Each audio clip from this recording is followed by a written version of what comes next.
지난 시간에는 예수님께서 창세전에 하나님 안에 감춰져 있는 하나님 나라의 비밀한 복음을 이 세상에 전파하시고자 이제 첫 표적과 두 번째 표적으로 가나 혼인잔치에서 물이 변하여 포도주가 되게 한 사건과 왕의 신하의 아들의 병을 치유하는 사건을 증거했어요.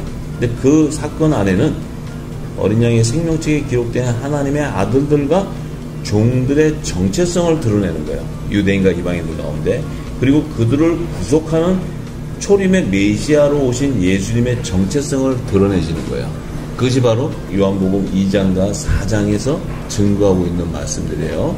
요한복음 안에는 이 하나님의 나라를 완성하는 구속사의 비밀이 기적과 표적으로 다 증거해 놓았는데, 이번 시간에는 요한복음 5장 1절에서 9절의 말씀에 예수님께서 베데스다 연못 곁에 있는 5 행각 안에 있는 많은 병자들 가운데 38년 된 병자를 치유하신 사건을 기록해 놓았어요.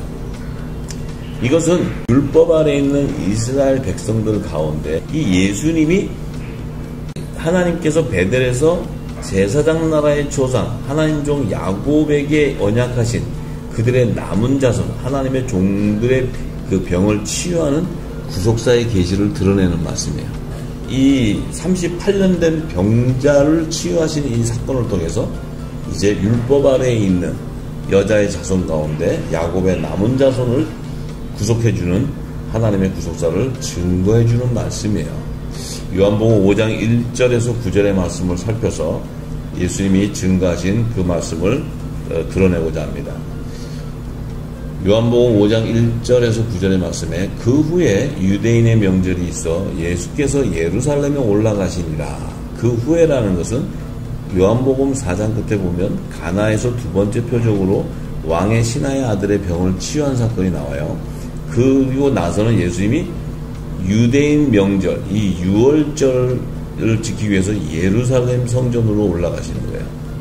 자, 가시는데, 자, 2절에 예루살렘에 있는 양문 곁에 히브리 말로 베데스라는 못이 있는데 거기에는 행각 5이 있고 그 안에 많은 병자, 소경, 절뚝발이, 혈기 마른 자들이 누워 물의 동함을 기다리니 이는 천사가 가끔 못에 내려와 물을 동하게 하는데 동한 후에 먼저 들어가는 자는 어떤 병에 걸렸든지 낫게 되미러라.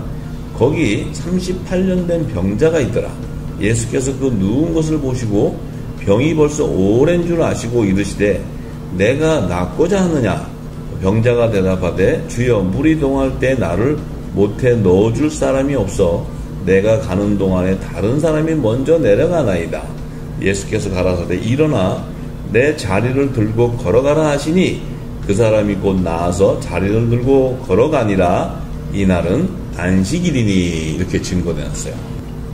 이 말씀은요, 하나님의 구속사의 비밀을 모르고서는 이 뜻을 해석할 수가 없어요.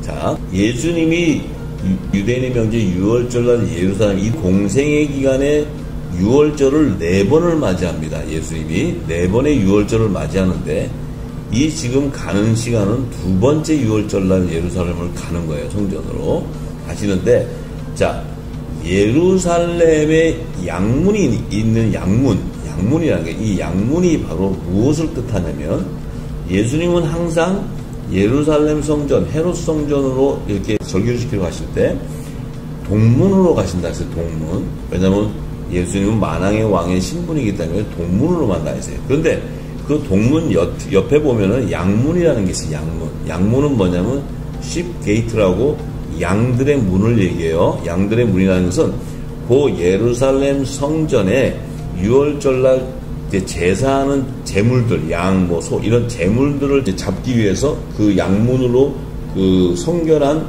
제물들을 씻어서 그 성결의 표를 받은 제물이 양문으로 들어가서 이제 제사장들이 그 성전에서 잡아서 피를 가지고 이제 대제사장이 지성소로 가고 이제 제사함을 받는 백성들의 죄로 사는 제사를 드리는데, 이 양문이라는 것은 그 느헤미야 3장 1절을 보면 이 느헤미야가 예루살렘에 있는 유다인 예루살렘에 있는 성전 솔로몬 성전이 이제 바벨론 느부갓네살 왕을 통해서 무너지고 나서 이제 이 성전을 다시 건축하러 갈 때 느헤미야 3장 1절에 이렇게 얘기합니다. 때에 제사장 엘리야십이 그 형제 제사장들과 함께 일어나 양문을 건축하였다. 양문을 건축하여 성벽하고 문짝을 달고 또 성벽을 건축하여 한메아 망대에서부터 하나넬 망대까지 성벽하고, 이 양문을 성취하는 것은 뭐냐면 이제 제사할 제물들을 씻어서 성결할 필요 받은 자들은 제사할 제물을 양문으로 데리고 들어가는 거예요. 들어가서 제사를 지내는 거예요. 그래서 그 양문이 필요한 거예요. 그런데 이 양문이 예수님이 뭐라고 얘기하셨냐면, 예수님 오실 때 이 헤롯 성전은 얼마나 썩어 있었던지 율법 아래에 있는 이 제사장들이 하는 행동이 요한복음 2장 13절에서 15절에 유대인의 유월절이 가까운지라 예수께서 예루살렘에 오셔갔더니 그 성전 안에서 소와 양과 비둘기 파는 사람들과 돈 바꾼 사람들이 앉은 것을 보시고, 자, 이 제물, 하나님 앞에 거룩한 제물을 들여서 죄를 사함받는 제물을 드려야 되는 이 제물들이 이게 장사꾼이 돼버린 거예요. 이 지금 헤롯 성전은 장사꾼이 돼갖고 이제 그 당시에 소, 양 이런 것도 그냥 그 제사장들하고 다 연계돼서 서로 돈 나눠 먹게 하고, 그 장사하는 자들이 싸구려 그 양들, 그 흠 있는 양들을, 흠 없는 양을 갖고 와가지고 팔아서 이제 돈을 챙기고, 이런 그 땅의 재단이 썩어져 버린 거예요. 왜냐하면 만몬신에 다 잡혀있기 때문에, 물질에 다 잡아져 있기 때문에. 그래서 예수님이 노끈 갖고 다 때려 부수고 그냥 양이나 소나 다 성전에 내쫓고 다 쓸어버렸잖아요, 예수님이. 자, 그런데 요한복음 10장 7절에서 9절에 예수님이 뭐라고 얘기하시냐면, 그러므로 예수께서 다시 이르시되 내가 진실로 진실로 너희에게 말하노니 나는 양의 문이라, 이렇게 얘기하셨어요. 양의 문. 자, 예수님이 자신이 양의 문이라는 거예요. 그러면 예수님이 자신이 양의 문이라는 것은 예수님이 성전의 식당에 당신의 문으로 들어오는 양들이 거룩한 자들이라는 거예요. 거룩한 자들, 아들이나 종이나. 자, 그래서 8절에 나보다 먼저 온 자는 다 절도요 강도니 양들이 듣지 아니하였느니, 나보다 먼저 온 자는 다 절도요 강도니 하는 것은 이 땅의 재단에서 양문을 세워놓고 그들이 지금 만몬신을 섬기며 물질에 다 탐욕된 자들은 다 절도요 강도라는 거예요. 전부 다. 그런데 내가 문이니, 예수님이 양문이니 나로 말미암아 들어가면 구원을 얻고 또 들어가며 나오면 꼴을 얻는다. 나를 말미암지 않고서는 거룩한 재물이 들어갈 수 없다는 거예요. 예수의 보혈로 말미암지 않고서는 하늘 보좌로 들어갈 수 없다는 거예요. 왜냐하면 예수님은 하늘 문이시거든요. 성소의 휘장이라고 했잖아요. 휘장이 찢어진다는 것은 하늘문으로 들어가는 양문이란 말이에요. 들어갈 때 하나님께 거룩한 성물로 예비된 그 여호와가 하나님이 흠양하는 성물만 가지고 들어갈 수 있는 거지 아무나 들어갈 수 있는 것이 아니에요. 그래서 양문 곁에 베데스다라는 연못이 있다는 거예요. 근데 히브리어로 이 베데스다는 이 House of Mercy, 그러니까 자비의 집을 은혜의 집을 나타내는 거예요. 이 베데스다라는 것은. 그런데 이 베라는 것은 집, 하우스를 나타내요. 하우스, 집. 그래서 우리가 베델 그러면 하나님의 집이죠. 하나님의 집. 베들레헴 그러면 빵집을 얘기하는 거예요. 빵집, 떡집. 베자는 이 집을 얘기하는 거예요.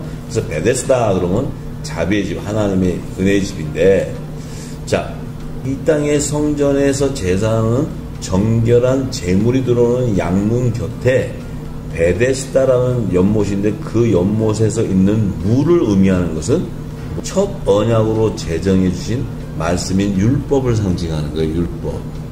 잘 들으셔야 돼요. 왜 이 지금 성전 양문 옆에 이 베데스다 연못이 있냐면, 그것은 장차 모세에게 하나님이 출애굽기 30장 18절에서 21절에 이렇게 증거합니다. 너는 물두멍을 노수로 만들고 그 받침도 노수로 만들어 씻게 하되 그것을 회막과 단 사이에 두고 그 속에 물을 담으라. 아론과 그 아들이 그 두멍에서 수족을 씻되 그들이 회막에 들어갈 때 물로 씻어 죽기를 면할 것이요, 단에 가까이 가서 그 직분을 행하여 화제를 여호와 앞에 살을 때에도 그리할지니라. 이와 같이 그들이 그 수족을 씻어 죽기를 면할지니 이는 그와 그 자손이 대대로 영원히 지킬 규례다. 이것은 뭐냐면 회막과 단 들어가기 전에, 성문 들어가기 전에 제사장이든 이 제물이든 다 깨끗하게 씻어야 돼요. 씻어야지만 회막 안으로 들어갈 수 있어요. 하나님 거하시는 곳으로. 그렇지 않고서는 다 죽어요. 전부 이 흠이 있는 것들은. 자, 그런데 이것은 바로 베데스다 연못의 이 의미는 그 성소 앞에 있는 물두멍을 계시하는 거예요. 예수님이 물두멍. 그래서 그 병자들이 그곳에서 몸을 씻어야 낫는 거예요. 이 병자들이 뭐예요? 성물이란 말이에요. 성물. 하나님이 여호와께서 그랬죠. 안식일 날 이제 그 하나님의 성물로 드리게 되는 건데, 그 성물은 이제 율법 시대는 종들을 성물로 잡는 거예요. 성물. 그것은 야곱의 남은 자손이에요. 이스라엘 백성들 가운데서도 정결한 몸을 씻고 흰옷을 입은 성결의 표, 회개에 합당한 표를 받은 자만이 그들은 물 세례를 받고 그 하나님의 구원의 표를 받은 예표예요. 예표. 자, 예표. 예수님 오시기 전까지. 자, 그렇기 때문에 그 베데스다의 연못은 물두멍을 계시하는 거예요. 물두멍. 그래서 그 베데스다 연못 안에 있는 그 물은 첫 언약의 하나님의 말씀을 상징한다 했어요. 율법을 상징하는 율법. 자, 에베소서 5장 26절에 이는 곧 물로 씻어 말씀으로 깨끗하게 하사 거룩하게 하시고, 물로 씻어 말씀으로. 그러니까 이 물은 거룩한 하나님의 말씀을 의미하는 거예요. 이게 말씀으로 씻어서 정결하게 하고 거룩하게 한다는 거예요. 그래서 이 베데스다 못에 있는 물은 병자들을 물로 세를 씻어서 깨끗하게 해서 구원의 표로 그들을 구원하는 것을 얘기하는 거예요. 그런데 율법은 온전한 구원을 이루지 못한다고 했어요. 그죠? 그래서 그들은 복음의 그림자일 뿐이에요. 그래서 구약시대에는 아론의 반차를 쫓는 대제사장들이 백성의 죄를 대신해서 이 물두멍에서 물로 자신을 씻고 또 그 제물들을 씻어서 하나님 앞에 제사를 드리는데, 그거 짐승의 피를 가지고는 구원함을 받을 자가 없는 거예요. 주님이 오셔서 십자가의 보혈을 흘리지 않고서는 이 땅에 죄가 사함을 받지 않는데, 복음의 참빛이신 예수님이 오시기까지는 이 율법이 필요한 거예요. 율법이. 하나님이 이 땅에 율법을 제정해 주신 거예요. 그래서 이 예수님이 이제 신약시대에 와서는 예수님은 멜기세덱의 반차를 쫓는 복음의 대제사장으로 오시는 거예요. 복음의 대제사장. 그래서 이 땅에 오셔서 짐승의 피로 구원을 씻는 게 아니고 예수의 이름으로 세례를 주는 거예요. 물세례가 아니고 예수의 이름으로 세례를 줘서 죄를 사함받게 하는 거예요. 그래서 이 예수님이 오셔서 하시는 말씀은 예수 이름의 세례로 제사함을 받게 하는 거예요. 어린 양 예수가 우리의 구원주이고 저분이 우리를 구원해 주실 거라는 율법 아래에 있는 자손들, 종들이 그 율법의 계명을 믿음으로 증거를 받지만 성령의 약속을 받지 못한 자는 신약시대에 와서는 예수의 이름으로 제사함을 받는 세례를 받아야 돼요. 이거는 성령의 세례하고 다른 거예요. 성령의 세례하고. 자, 성령의 세례는 성령의 약속을 받은 하나님의 자녀들, 아들들이 되는 세례예요. 그렇기 때문에 이것은 다른 거예요. 그래서 이 베데스다 안에 이렇게 보니까 많은 병자가 있었다 그랬어요. 많은 병자. 자, 소경도 있고 쫄뚝발이도 있고 혈기 마른 자들이 누워 있는데, 자, 이 베데스다 안에 많은 병자와 소경, 쫄뚝발이 혈기 마른 자들은 율법 아래서 죄와 사망의 법에 매여 포로된 영적인 눈과 귀가 닫혀있는 이스라엘 자손을 상징하는 거예요. 이들이 바로 소경이라는 거예요. 병자라는 거예요. 하나님이 뭐라고 얘기했어요? 모세에게 때 모세에게 레위기에 보면 흠없는 제물을 드리라 했어요. 흠없는 제물. 잘 들으셔야 돼요. 흠없는 제물을 드리는데 그 제물은 비유지만 그 제물은 사람을 얘기하는 거예요. 장차 하나님 나라를 구속하는 건 사람이지 동물이 아니에요. 그런데 이 베데스다에 있는 많은 병자, 소경, 쫄뚝바들은 뭐냐면 흠 있는 제물들이 흠 있는 제물들. 그렇죠? 이 병이 들어가지고 어떻게 하늘나라를 가요? 영적인 눈과 귀가 닫힌 소경은 전부 이 절병으로 다 떨어져서 다 음부로 사망으로 다 떨어지지, 이들이 어떻게 하나님의 뜻을 알고 예수님이 나는 길이요 진리요 생명이라는 나로 말미암아 자꾸는 하늘나라 아버지께로 갈 수 없다는데 예수님의 말씀도 모르는데 어떻게 하나님 나라를 가요? 그죠? 쫄뚝발이도 그렇고 혈기 많은 자도 그렇고 다 온전한 성결한 성물이 아니고 흠 있는 성물인 거예요. 흠 있는 성물. 자, 이들이 이제 누워가지고 물이 동항할 때 이제 천사가 내려와서 물이 동하면 거기 먼저 들어가는 자가 이제 치유를 받고 구원을 받는다는 거예요. 이때는 언제? 예수님 오기 전까지. 물이 동한다는 것은 성령의 바람을 얘기하는 거예요. 성령의 바람. 성령의 역사. 구약시대에도 성령의 역사는 있어요. 왜냐하면 이 선지자들 모두들이 성령이 기름 부어서 알려줘야지 그 하나님의 비밀을 복음을 알게 되는 거지 자기들이 이 땅에 지식으로 알 수 있는 게 아니거든요. 그래서 물이 동한다는 것은 천사가 가끔 못해 내려와서 물을 동하게 하는데 이때는 성령의 바람, 성령의 역사를 통해서 구약시대의 그 병든 자들을 치유해서 성결의 표를 붙여준다 이거예요. 성결의 표. 그렇지만 이것은 성결의 표예요. 이것은 완전한 구원의 표가 아니에요. 구원의 표는 예수의 이름의 세례가 구원의 표지, 이 천사가 와서 주는 세례는 인침을 주는 것은 완전한 그 구원의 표가 아니라 성결의 표를 얘기하는, 예표하는 거예요. 예표.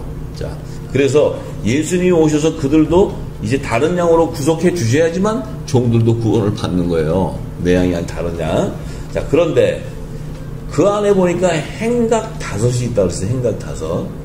베데스다 그때 보니까 행각 5이 있는데, 그 뭐지, 행각 5. 행각이라는 것은 이 작은 정각을 얘기해, 정각. 이렇게 말하자면은 사람들이, 병자들이 그곳에서 누워있는 거예요. 이렇게 모여있는 곳이에요.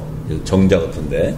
그런데 이 베데스다 못에 5 행각이 있다고 예수님이 얘기하시는 것은 그 비밀은 뭐냐면 미련한 5 처녀. 그러니까 이 율법 아래서 모세 오경을 지키고 행하는 미련한 5 처녀들이 거하는 곳을 상징하는 말씀이에요.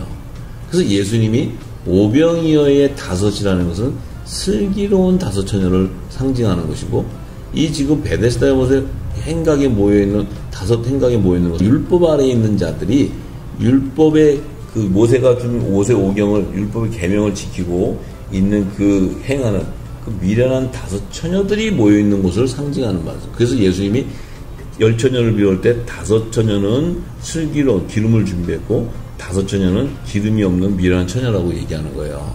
예수님이 그 말씀 안에는 다 지금 이 구약과 신약을 얘기하시는 말씀들이에요. 그래서 이제 천사가 가끔 못해, 예수님 오시기 전이에요. 이거는 내려와서 물을 동하게 하는데, 자, 이 천사가 내려와서 물을 동하게 해서 구원을 해준다는 것은 이 천사의 중보를 얘기하는 거예요. 천사의 중보.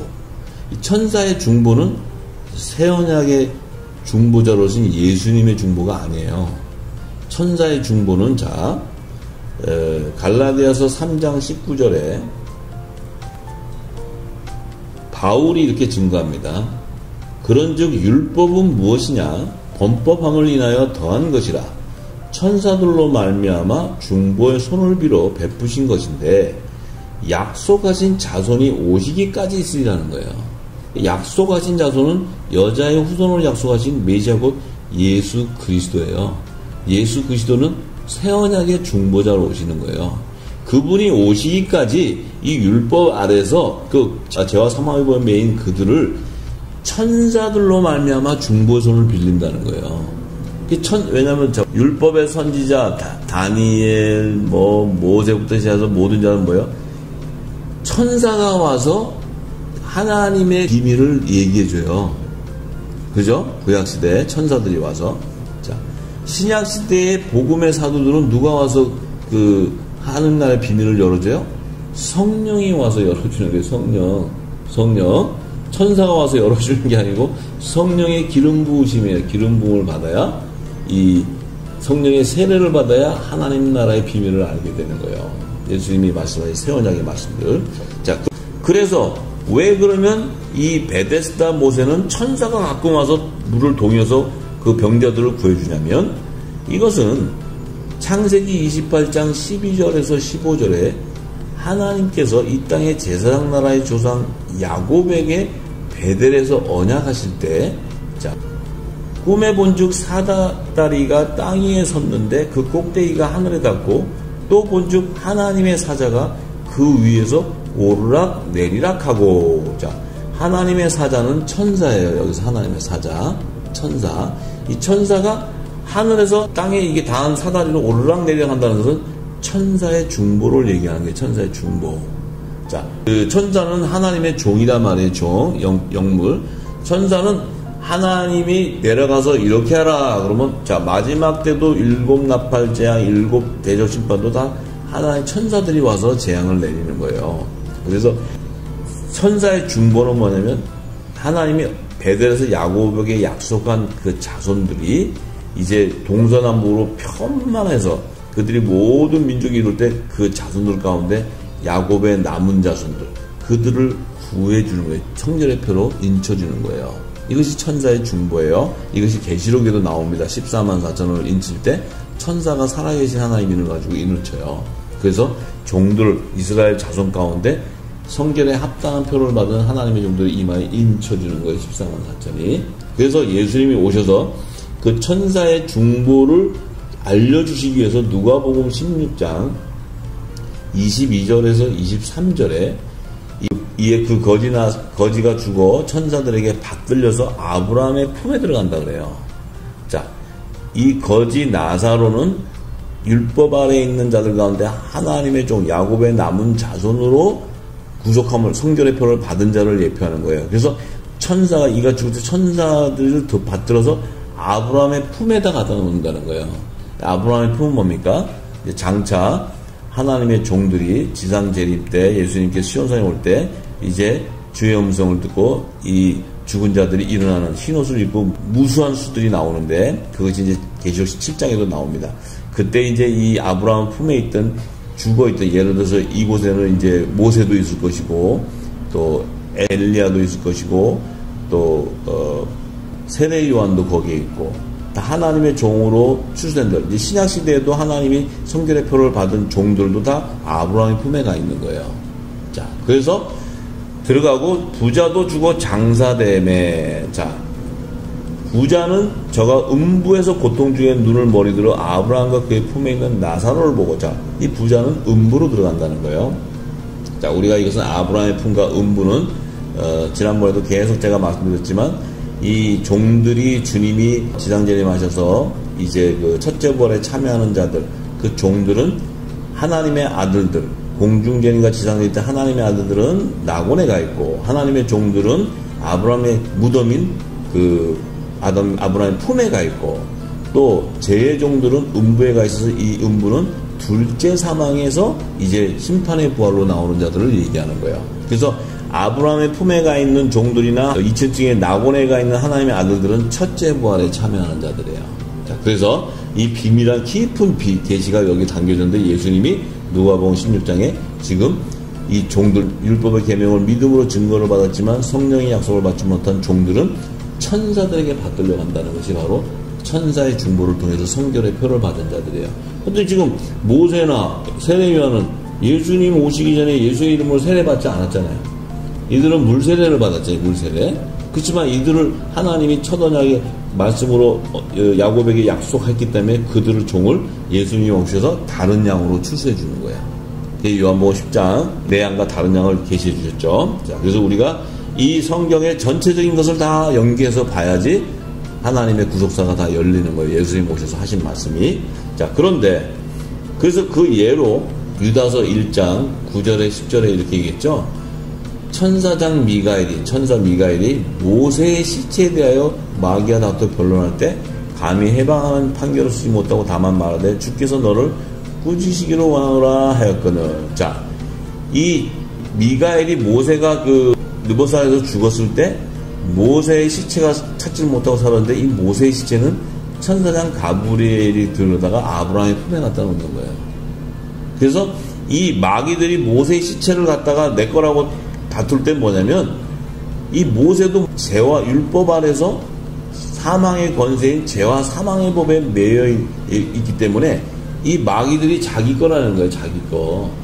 그렇지만 모세는 성결의 표를 받았다는 거예요. 천사들을 통해서 성결의 표를 받았기 때문에, 흰옷을 입었기 때문에 그 모세는 아브라함의 품으로 천사장 미가엘이 데려다 주는 거예요. 데려다 놓는 거예요. 이 계시를 우리가 분명히 알아야 됩니다.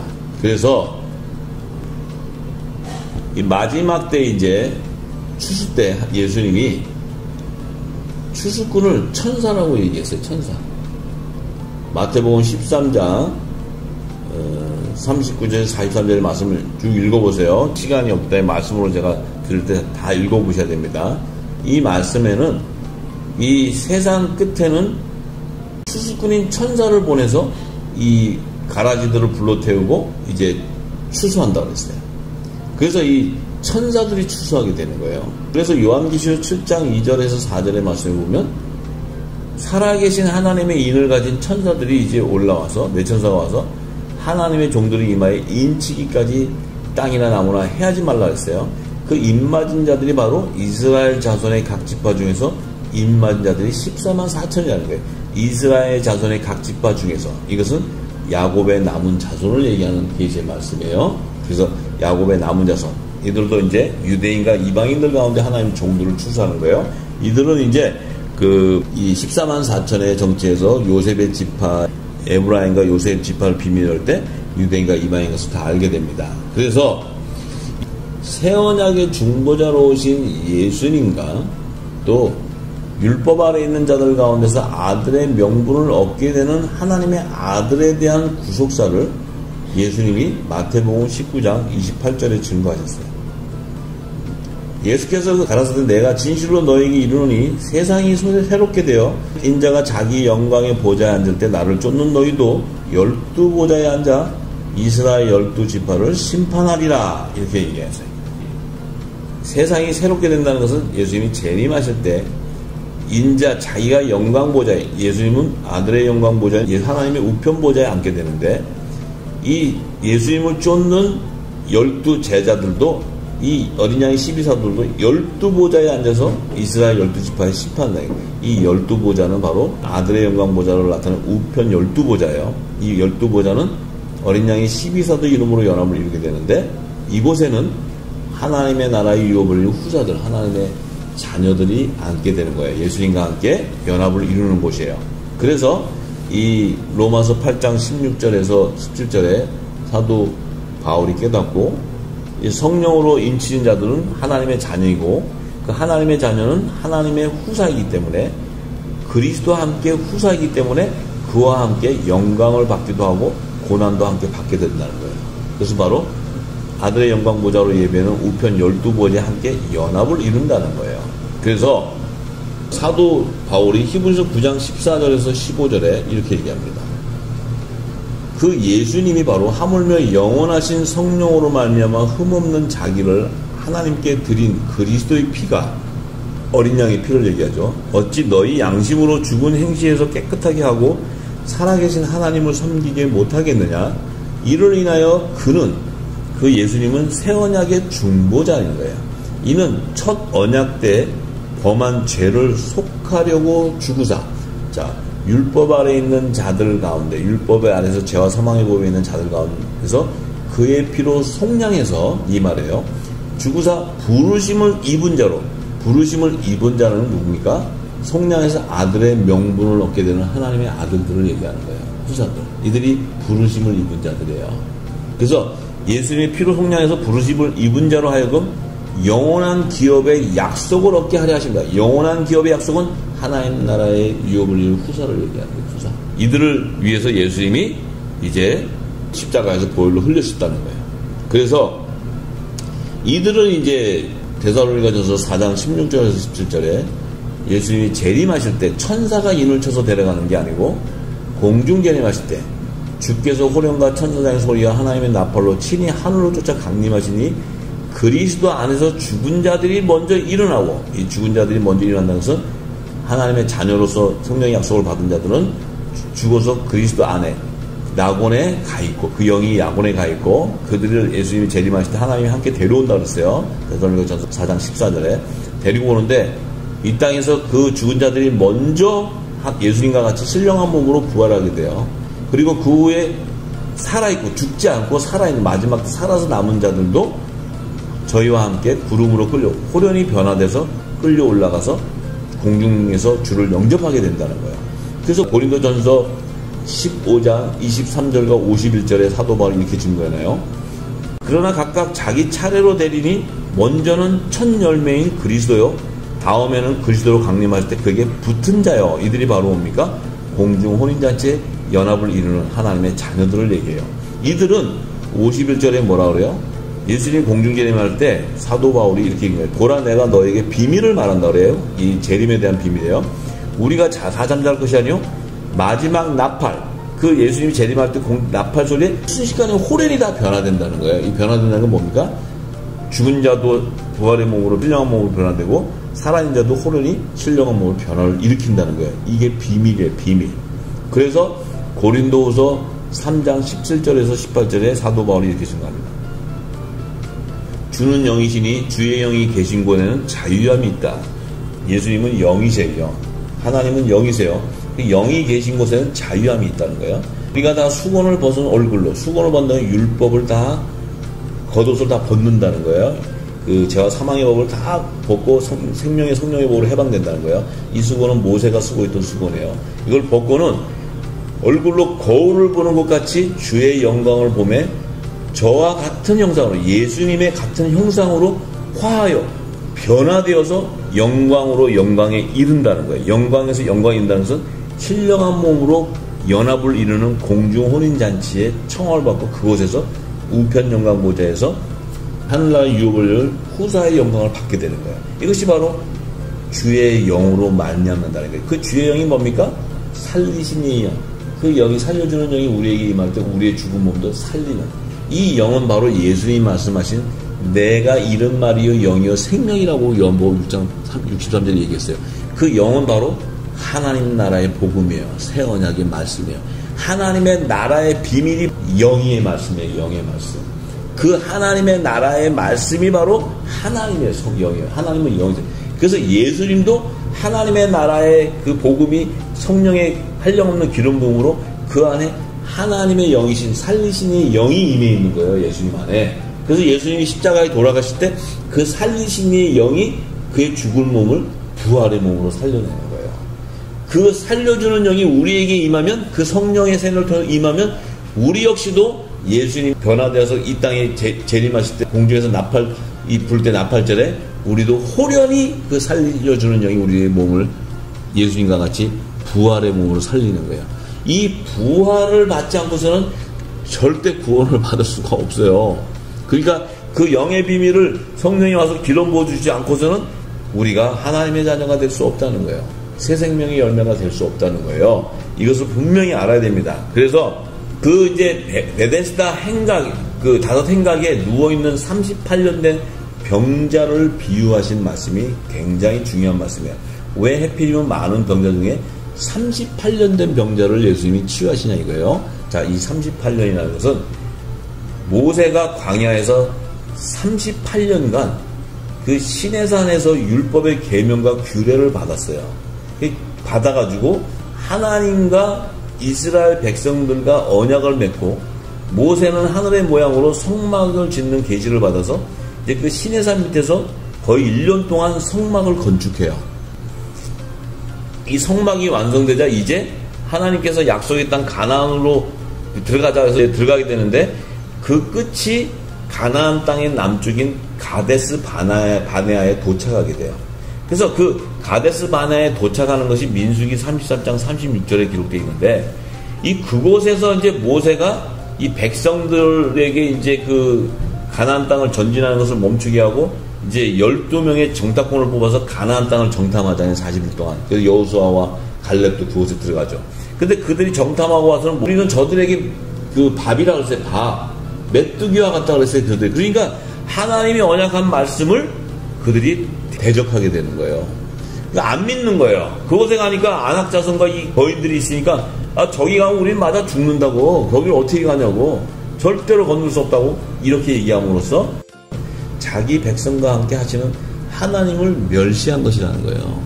그래서 이 하나님을 멸시함으로써 어떻게 돼요? 이제 이들은 40일을 하루 1년으로 환산했고 40년 동안 이제 광야에서 버리게 돼요. 그런데 이 40년 동안 광야에서 이제 고난을 받게 되는데, 이 38년이라는 것은 그 시내산에서 그 율법을 받고 그 다음에 1년 동안 그 성막을 짓고 이제 가나안 땅으로 출발하는 시점하고 가데스 바네아에서 이제 그 모압 땅으로 건너가는 세례 시내에서 지나가는 땅으로 들어가는 것이 38년이에요. 이 38년 동안에는 이 세례 시내를 들어가는 것은 신명기 2장 13절에 14절에 말씀이 기록되어 있어요. 이제 너희는 일어나서 세례 시내를 건너가라 하시기로 우리가 세례 시내를 건넜으니 가데스 바나에서 떠나 세례 시내를 건너기까지 38년 동안이다 이렇게 기록해놨어요. 이때는 그 시대의 모든 군인들이 여호와께서 그들에게 명하신 대로 진중에서 다 멸절하게 됐다. 왜 멸절하냐면 이 약속의 땅 가나안 땅을 정탐하고 나서 그것에 대해서 부정적으로 얘기했기 때문에 하나님 말씀을 대적했기 때문에 그들은 38년 동안 있었던 자들은 가나안 땅을 들어가지고 다 멸절돼 다 죽어버려요. 그래서 그게 뭐예요? 38년 동안 다 그 안에서 고통당하고 다 구원을 받지 못하고 가나안 땅을 들어가지 못하고 다 죽게 되는 광야에서. 그래서 이 38년 동안 병든 자는 바로 지금 땅에 있는 이방인들 우리에게 하는 말씀이에요. 우리에게 하는 말씀. 세곡식이 나오기 전까지 무곡식이 있는 동안이 우리가 광야에 있는 거예요. 광야에서 모세가 줬던 만나를 먹고 있는 거예요. 이 그리스도의 초보의 도를 배우고 듣고 있는 거예요. 그 하나님 나라의 새 언약의 말씀은 하나도 모르고 예수님이 말씀하신 사복음서의 말씀은 하나도 모르고 비유와 기적과 표적의 말씀은 하나도 해석하지 못하면서 우리는 율법 아래 있으면서도 복음의 일꾼이라고 얘기하고 있는 거예요. 지금 이것이 바로 무궁곡식 아래 있다는 게 무궁곡식. 그렇기 때문에 우리가 늦은 비에 성령으로 새곡식이 나오기 전까지는 38년 동안 병든 자예요. 우리가 병든 자. 그래서 예수님이 그 자를 치유하는 것은 바로 뭐냐면 이 에덴에서 야곱에게 언약하신 그 언약을 성취해주는 구속사예요. 그래서 이 38년 된 병자에게 예수님이 뭐냐면 내가 낫고자 하느냐 이렇게 질문했어요. 그러니까 병자가 주여 물이 동할 때 나를 못에 넣어줄 사람이 없었다는 거예요. 넣어줄 사람이. 그래서 다른 사람이 들어가서 낫고 자기는 38년 동안 못 들어갔다. 왜? 예수님이 오시기 전까지는 그는 죄에서 포로가 되어서 자유함을 가질 수가 없었던 거예요.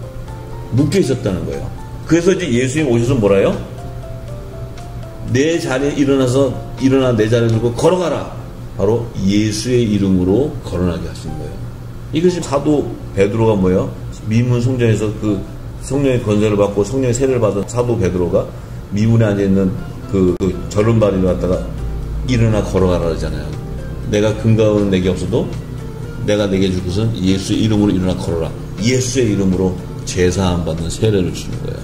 이것이 바로 구약시대는 물세례를 했지만 신약시대는 예수의 이름의 세례라는 거예요. 근데 예수님이 이 치유한 날이 바로 안식일이라고 얘기해요. 안식일이니. 이 안식일은 뭡니까? 이 땅에는 주일에 성수해야 된다. 그게 안식일이다. 6일간 쉬고 일주일에 한 번 해도 너 예수님의 안에 있는 자들은 영원한 안식이 영원한 안식. 이 7일날 안식이라는 건 영원한 하나님 나라 새 예루살렘 성으로 제7의 영원한 안식으로 들어가는 구속사를 얘기하는 거예요. 그렇기 때문에 이 땅에서 율법으로는 6일간 일하고 7일에 안식하라. 그러니까 하루만 안식하는 줄 알고 예수님이 오셔서 그 말씀하신 새 언약의 말씀 안에 들어가는 자들 또 예수님의 세례를 받는 자는 마지막 때 제7일의 안식일에 영원한 안식에 들어가는 계시해 주는 말씀이에요. 안식일에 예수님이 병을 고쳐 하나님은 안식일에 쉬라는데 병을 고쳐 근데 예수님 나는 안식일의 주인이라고 얘기해요. 주인이라고 얘기해도 안 믿어요. 이들이 왜? 영적인 눈과 귀가 가려지는 소경이기 때문에. 뭐가 가려져 있어요? 예수님이 비유로 말씀하신 하나님 나라의 비밀을 깨달지 못하기 때문에 저들은 제사함을 받지 못한다고 마가복음 4장 11절에 12절에 증거하는 거예요. 자, 그래서 원래 그 안식일은 이 율법의 안식을 따지면 토요일이 안식이래요. 토요일이 안식인데 예수님은 안식일의 주인이기 때문에 영원한 안식을 얘기하는 거예요. 근데 왜 지금 일요일날 안식이 됐냐면 요것만은 우리가 알아야 될 것 같아요. AD 313년에 로마 황제 콘스탄티누스가 그 밀라노에서 그리스도인들에게 그 이제 자유를 주는 밀라노 칙령을 발표하게 되는데 그 당시는 그 로마 사람들은 바벨론 종교를 믿고 있었단 말이에요. 바벨론 종교. 근데 이 지금 로마 황제가 이제 로마인을 기독교로 개종하기 위해서는 바벨론 종교의 시조는 니무롯인데 그 니무롯은 이제 그 바알 종교 태양신을 섬기는 거예요. 이 니무롯이 바알인데 이 태양신이라는 것은 썬데이 일요일을 제칭하는 일요일을 얘기하는 거예요. 일요일을 썬데이라 그래요. 그런데 이 니무롯 바알의 부인이 세미라미스예요. 세미라미스. 이 세미라미스는 이 바벨론 종교에서 바알의 천대, 이 리몬에서 천은 문신, 달의 신이라는 게 달의 신, 문. 그런데 그 세미라미스가 리모노카에서 낳은 자식을 안고 있는 아들이 담무스예요. 담무스. 그 담무스는 별신이라는 게 별신. 그래서 이 리무록과 세미라미스와 담무스는 사단 중에서도 삼위일체라는 게 자기들이 우리 하나님의 삼위일체를 본떠서 하는 거예요. 그런데 이 바벨론 전 세계로 이제 지배를 하였는데 이 바벨론 종교도 이제 이 전 세계로 나가게 되니까 이 로마 카톨릭이 뭐라고 했어요? 이 지금 마리아가 아기 예수를 안고 있고 그 마리아의 머리 위에는 달과 별을 붙여놨어요. 이것은 바로 무엇을 의미하냐면 바벨론 종교를 예표하는 것이고 그 바벨론 종교에서도 이 세미라미스 안고 있는 담무스를 상징하는 거예요. 그러니까 이 마리아와 아기 예수를 세미라미스와 담무스로 상징하는 이 하나님과 바알을 동시에 섬기게 하는 종교를 상징하는 거예요. 이 하나님의 자녀들은 몸이 성전이기 때문에 내 안에서 예배를 드리는 것이지, 영적 예배를 드리고 하나님의 뜻을 분별하는 것이지, 이 바알에게 무릎 꿇고 하나님과 재물을 동시에 섬기는 게 아니에요. 바알은 그 풍요신, 만몬신이란 말이에요. 물질의 우상이란 말이에요. 그러니까 지금 이 시대의 교회가 다 물질에 다 잡혀버리는 거예요. 전부 다. 그래서 나중에 계시록 그 18장에 보면 귀신의 초소가 된다 그래. 이 땅의 재단들이. 그래서 다 그곳에 그 심판받는 것을 다 거기에 심판받지 말고 내뱉으면 다 나오라고 얘기하는 거예요. 예. 근데 지금 이 땅에는 아무도 그 계시록을 풀지 못하기 때문에 또 예수님이 사복음서의 말씀을 풀지 못하기 때문에 내가 이 땅에서 율법 아래서 지금 죄와 사망에 모여서 초등학문 아래서 종로를 하고 있는 걸 모르는 거예요. 종교신앙에 잡혀있는 걸 모르고 있는 거예요. 내 몸이 성전이고 내 몸에서 무슨 예배가 일어나냐면 하나님의 선한 뜻, 하나님의 나라의 비밀을 다 소유하는 그 영적 예배가 일어나야 되는데 이 땅의 재단에서는 그 예배가 일어날 수가 없어요. 왜냐하면 성령과 교통할 수 없기 때문에. 그래서 사도 바울도 그러죠. 로마서 11장 4절에서 5절에 저에게 하신 말씀이 무엇이냐, 내가 나를 위하여 바알에게 무릎 꿇지 아니하는 사람 7천을 남겨뒀다는 거예요. 이 바알에게 무릎 꿇지 않고 남겨둔 7천이 바로 하나님의 자녀들, 이들은 바로 은혜로 택하심을 따라 남은 자라는 거예요. 이 마지막 때는 바벨론의 그 종교를 믿지 않고 그들과 믹서되지 않고 그 음료에 혼합되지 않고 이 종교의 신앙을 갖지 않고 내 몸이 이 성전에서 이 성령과 교통하는 영적 예배자를 얘기하는 거예요. 그들이 바로 하나님의 자녀들이에요. 그래서 골로새서 2장 8절에 사도 바울이 누가 철학과 헛된 속임수로 너희를 노략할까 주의하라. 이것이 사람의 유전과 세상의 초등학문을 쫓는 거라는 거예요. 이것은 그리스도를 쫓는 것이 아니라고 분명히 얘기하고 있습니다. 그래서 이제 이 시대에 우리 열방의 교회 성도들은 이방인의 수가 충만한 수가 채워지기까지 이 먹었던 우리가 그 복음은 율법 아래 있는 묵은 곡식을 얘기하는 거예요. 그리스도의 초보에도, 십자가의 초보에도를 얘기하는 거예요. 이제 이것은 늦은빛 성령의 기름 부심을 통해서 예수님께서 새 언약의 말씀으로 전하신 영원한 복음, 이것이 바로 새 곡식인데 이것을 깨닫게 되면은 이 무곡식을 벗는 붉은 벼슬 있는 회개의 역사가 일어나야 되는 거예요. 이 복음을 깨달은 하나님의 대사로 택한 자들은 배은의 영을 받아서 모든 민족에 다시 예언하는 마지막 때 대붕의 역사를 일으키는 빛의 자녀가 되시기를 소망합니다.